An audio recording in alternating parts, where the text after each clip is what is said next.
ನಮಸ್ಕಾರ ಪ್ರಿಯ ವೀಕ್ಷಕರೇ, ಬೆಳಗಾವಿ ಜಿಲ್ಲೆ ಯರಗಟ್ಟಿ ತಾಲೂಕಿನ ಮುಗುಳ್ಯಾಳ ಗ್ರಾಮದಲ್ಲಿ ಕ್ರಿಕೆಟ್ ಸಂಭ್ರಮಕ್ಕೆ ಚಾಲನೆ ನೀಡಿದ ಶಾಸಕ ವಿಶ್ವಾಸ್ ವೈದ್ಯ.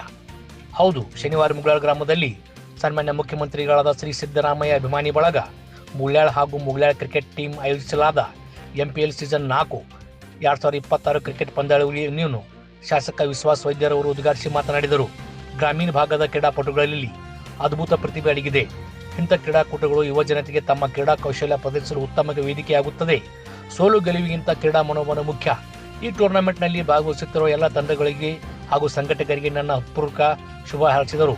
ಯುವಶಕ್ತಿಯೇ ನನ್ನ ಶಕ್ತಿ, ಸದಾ ಅವರ ಪ್ರೋತ್ಸಾಹಕ್ಕೆ ನಾನು ಬದ್ಧ. ಮುಖ್ಯಮಂತ್ರಿ ಸಿದ್ದರಾಮಯ್ಯನವರ ಭಾವಚಿತ್ರ ಮೆರವಣಿಗೆ ಮೂಲಕ ಕುಂಭಮೇಳದೊಂದಿಗೆ ಅಭಿಮಾನಿಗಳಿಂದ ಸಂಭ್ರಮದೊಂದಿಗೆ ಕುಣಿಯುತ್ತಾ ವಿಜೃಂಭಿಸಿದರು.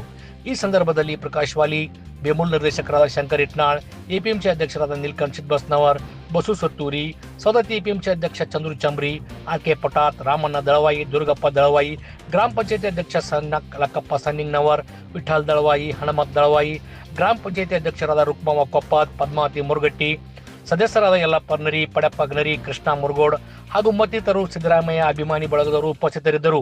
ಇದು ಇವತ್ತಿನ ಅಪ್ಡೇಟ್. TV 24 ಪ್ರೈಮ್, ನಿಮ್ಮೊಳಗಿನ ಧ್ವನಿ. ನಾವು ಮಾಡ್ತೇವೆ.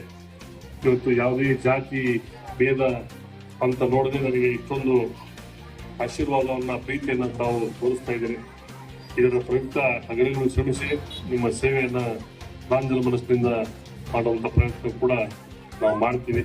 ವಿಶೇಷವಾಗಿ ನಮ್ಮ ಮುಗುಳ್ಯಾಳ ಪ್ರೀಮಿಯರ್ ಲೀಗ್ MPL ಟ್ರೋಫಿ ಆಯೋಜನೆ ಮಾಡ್ತಿರುವಂತ ಮುಗುಳ್ಯಾಳ ನಮ್ಮ ಎಲ್ಲ ಯುವ ಮಿತ್ರರು ಪ್ರತಿ ವರ್ಷದಂತೆ ಈ ವರ್ಷ ಕೂಡ ಒಂದು ಟೂರ್ನಮೆಂಟ್ ಅನ್ನು ಆಯೋಜನೆ ಮಾಡಿದ್ದಾರೆ. ಅವರಿಗೆಲ್ಲ ಯುವಕರಲ್ಲಿ ಅವರಿಗೆ ಹಿರಿಯ ಅಣ್ಣನ ಸ್ಥಾನದಲ್ಲಿ ನಿಂತುಕೊಂಡು ಅವರಿಗೆ ಜೊತೆ ಯಾವತ್ತೂ ನಾವು ಬೆನ್ನೆಲುಬಾಗಿ ಇರ್ತೇನೆ ಅನ್ನುವಂತ ಮಾತನ್ನ ಈ ಸಂದರ್ಭದಲ್ಲಿ ಹೇಳಿ, ಈ ಬಾರಿ ಪ್ರಥಮ ಬಹುಮಾನ 20,000 ರೂಪಾಯಿ ಇಟ್ಟಿದ್ದಾರೆ.